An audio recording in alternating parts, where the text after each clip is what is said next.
같이 공부했던 그 동기 목사님 한 분이 제게 이제 이메일을 보내주셨는데 그 메일을 보고 제가 굉장히 감동을 받았습니다.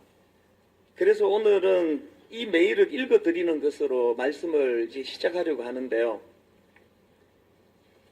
이찬수 목사님, 이곳에 부임해서 만 1년이 지나는 시점을 지나고 있습니다. 너무나 막막하고 기가 막힌 상황으로 부임했던 첫날이 어제 같은데 벌써 1년이라는 사역의 시간이 지나고 있고 그동안 많은 축복을 누리며 보낸 것 같습니다. 이 목사님의 상황에 대해 좀 부연 설명을 드리자면, 원래 이 목사님은 이제 오래전에 미국으로 건너가서 거기서 이제 공부도 하고 또 이민교회도 섬기고 그러셨는데, 이제 우리나라에 대한 애틋함이 있어가지고 이제 한국에 와서 목회를 해야 되겠다 생각을 하고 미국 생활을 정리했습니다. 그리고 이제 한국으로 건너오셔서 우리 생각에는 또 본인도 마찬가지고요. 여러 가지 갖춘 게 많기 때문에 바로 이제 담임 목사 자리가 나서 이제 사역할 거라고 생각했는데 이상하게 이게 연결이 잘 안 되는 거예요. 여러 곳에 이력서를 내고 하는데도 잘 안 되는 게 이제 시간이 자꾸 흘러 지나가니까 몇 년이 그냥 지나가 버린 겁니다. 그래서 이제 마음이 굉장히 이제 힘든 시간을 보내시다가 작년 이맘때에 그 지방에 있는 농촌 교회로 이제 목사님이 이제 부임해 가신 겁니다. 많은 그 지방의 농촌 교회들이 그렇다고 하는데 그 교회도요, 그동안 담임 목사도 막 여러 번 바뀌고 특히나 이 목사님이 부임할 당시로는 담임 목사가 목사님 없이 몇 달을 그렇게 지내다 보니까 많은 성도들이 그 교회를 빠져나가고 목사님이 딱 부임해서 보니까 할아버지 할머니, 소수의 할아버지 할머니만 모여 계시는 교회인 겁니다. 인간적으로 그게 얼마나 서글펐겠습니까?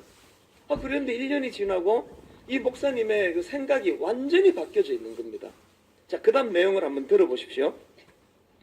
사역의 기쁨과 즐거움이 많은 숫자와 풍부한 재정과 넘치는 인프라에만 있는 것이 아니라 손으로 꼽을 수 있을 만큼의 적은 출석 숫자와 암산만으로도 가능한 작은 규모의 예산을 가진 작은 교회 현장에서도 이처럼 사역의 기쁨과 즐거움이 흘러 넘침을 보게 하시고 깨닫게 하심을 감사드립니다. 1년 만에 완전히 생각이 달라지셨어요. 더군다나 그 이유가 제게 너무 감동이 됐는데요. 그 다음 내용이 이렇습니다. 이제야 사방에 널린 넓은 대자연의 아름다움은 늙고 병들고 허리 굽은 그리고 손가락 마디마디 제대로 펴지지 않고 다 구부러지고 갈라진 촌부들의 희생의 열매였음이 보이기 시작했습니다. 1년을 죽어라 벼를 심고 농약치고 김을 메고 가을에 추수해도 들어가는 부자재 값과 추수 때 빌린 농기계 값을 제하면 그저 주먹구구식으로 계산해도 몇 배 더 비싼 손의 덩어리 경제적 계산임에도 길을 쓰고 농가 밭에서 시커멓게 일하는 것은 명절에 한두 번 찾아오는 자식들과 손주들에게 바리바리 싸주기 위함임을 누가 알았겠습니까? 평생을 흙에서 수고하여 노년이 되면 무릎과 허리와 관절 마디마디가 성한 곳이 없고 이런저런 수술 자국으로 온 몸이 성한 것이 없는 시골 부모 세대를 누가 기억이나 하겠습니까?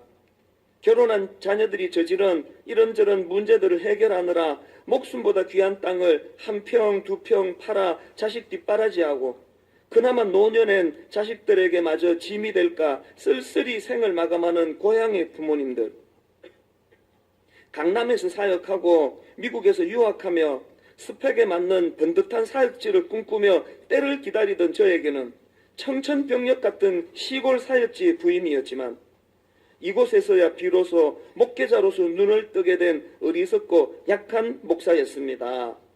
그러면서 이제 저에게 쭉 긴 사연의 내용을 보내왔는데 저 그 메일을 읽으면서 너무 감동이 되는 겁니다. 특히나 요즘에 무슨 대형교회 세습이니 막 이런 것들 때문에 목회자들이 엄청 비난을 받고 있는 상황이기 때문에 더 그랬을 거예요.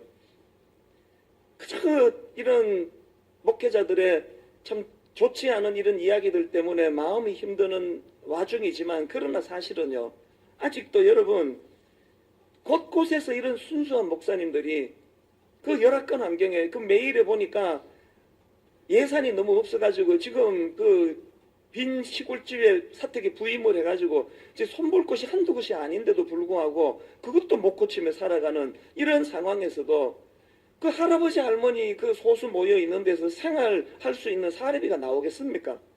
그런데도 이렇게 기뻐하고 그 어른들의 모습을 보면서 공감하고 함께 울고 함께 웃는 그런 목사님, 이런 분들이 지방에서 또 수도권에 또 곳곳에서 이런 목사님들이 사실은 참 많다는 것, 제가 이 편지를 보면서 그걸 확인하면서 너무 위로가 되었고요. 또 그런가 하면은 이제 이 편지 내용이 너무 저에게도 도전이 돼서 이거를 이제 프린트 해가지고 몇 번 제가 읽는 과정에서 불쑥 무슨 생각이 떠올랐느냐 하면은, 오래전에 들은 이야기인데요. 이름만 대면 아는 굉장히 유명한 교회에 목사님이 부임하고 한 1년 지난 어간으로 사석에서 사람만 만나면 나 힘들어 죽겠다, 이거 못 해먹겠다, 때려치우고 싶다, 이런 이야기를 달고 사는 어떤 목사님 이야기를 내가 간접적으로 전해 들었거든요. 이게 너무 묘하지 않습니까? 한 목사님은 시골 농촌교회 할아버지 할머니 몇 모이는 그런 교회에서도 시간이 갈수록 그분들의 모습으로 기뻐하고 감사하고 행복해하는 그런 모습을 보여주는데, 또 한 목사님은 이름만 대면 아는 막 수만 명이 모이는 유명한 교회 부임했는데 시간이 갈수록 그렇게 보람이 없고 우울하고 마음이 힘들다고 하는 이 모순 같은 그 현실이 뭘 의미하겠습니까? 그 편지를 통해 제가 새삼 깨달은 것은요, 사람은 환경의 문제가 아니에요. 이 만남의 문제예요, 만남. 비록 시골에 연세 드신 할아버지랄지라도 그 할머니의 삶 속에서도 의미를 부여하고 그 만남의 축복을 누리면 그곳이 축복의 장소가 되는 거고요. 막 수만 명 모이는 교회에 부임을 했다 하더라도 한 인격 한 인격으로 보지 않고 그냥 뭐 숫자로만 그렇게 대하면은 그렇게 갈수록 목회의 보람이 없어지는 거거든요. 어떻게 이런 일이 가능한가? 대답 간단합니다. 우린 그렇게 지원받은 존재예요. 환경으로 행복할 수 없다는 거, 그 창세기에서 우리가 벌써 다 아는 거 아닙니까? 하나님이 아담을 만드실 때 그 에덴 동산이라는 환경은요, 아마 우리 모두가 한 번도 경험해보지 못한 완벽한 환경 아닙니까?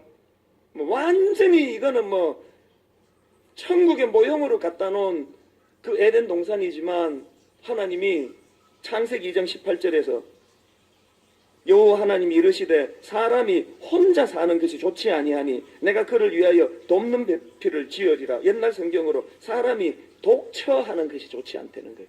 환경은 아무리 무슨 에덴 동산 뭐라 하더라도 독처하는 것은, 사람과의 관계가 이루어지지 않는 그곳은 온전하지 않다는 거 아닙니까? 그래서 돕는 배필을 아담에게 허락한 거 아닙니까? 그렇기 때문에 잠언 17장 1절 세 번역으로 보니까 마른 빵 한 조각을 먹으며 화목하게 지내는 것이 진수성찬을 가득히 차린 집에서 다투며 사는 것보다 낫다. 이게 성경의 시각이에요. 이런 성경의 시각이 어떻게 가능하냐고요? 인간은 환경의 문제가 아니에요.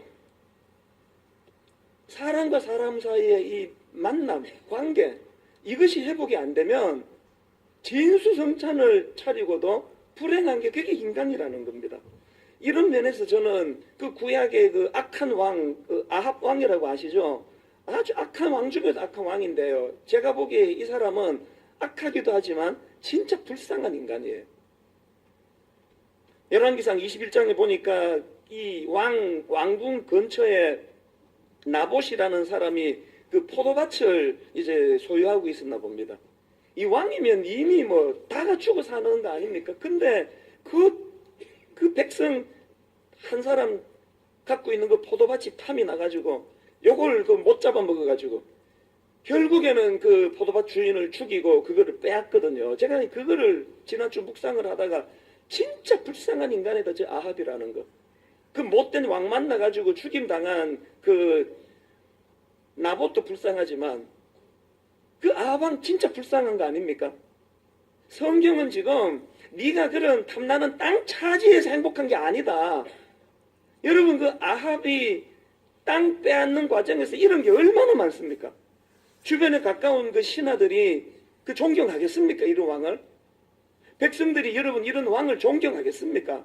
왕이 그 포도밭 하나 없고 백성들에게 존경받는 그게 행복이지. 어떻게 그 우선순위가 이렇게 잘못돼가지고 남도 불행하게 만들고 자기도 불행한 길을 걷는 사람이 그게 아합 왕 아닙니까? 우리의 모순이 뭔지 아십니까? 이렇게 설교하면요 다 공감을 해요. 맞아, 그 아합 그거 불쌍하네. 다 공감을 하는데 사실은 이 규모만 좀 다를 뿐이지 지난 한 해 돌아보십시오. 우리가 지금 이 아합과 비슷하게 살아온 모습이 얼마나 많습니까? 그까짓 그 탐나는 뭐가 얼마나 대단한 건지는 모르지만 그거 하나 얻자고 관계를 그렇게 쉽게 깨트립니까? 인간의 신의를 그런 식으로 깨트리느냐고요. 지난 한 주 추수감사절에 주신 은혜를 감사를 생각해보자.